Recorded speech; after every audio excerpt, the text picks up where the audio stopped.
La bombe de 65 kg a explosé vers 11 h ce matin au large de Saint-Malo. L'aboutissement d'une opération de contre-minage qui avait démarré au petit matin dans l'estuaire de la Rance. Dès 8 h, un périmètre de sécurité a été délimité sur une zone de 1500 mètres de rayon pour des raisons évidentes de sécurité.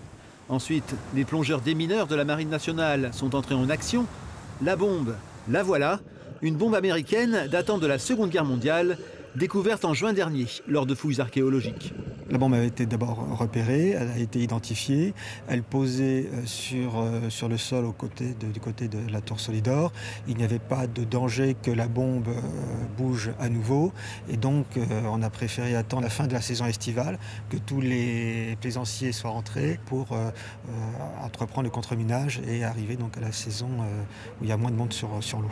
Les plongeurs démineurs ont fait remonter la bombe entre deux eaux à l'aide de cordages et de flotteurs. Ils l'ont ensuite tractée avec précaution au nord de l'île de Sésambre, à 7 km des côtes, et l'ont fait exploser.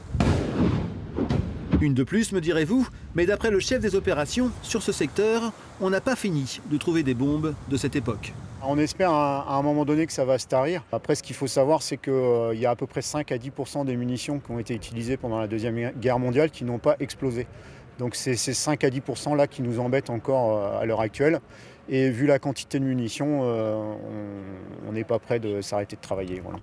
L'île de Sésambre, dernière poche allemande lors de la libération de Saint-Malo fin août 1944, avait été massivement bombardée par les Alliés, recevant près de 20 000 bombes en 5 jours. Celle qui a explosé aujourd'hui en faisait partie.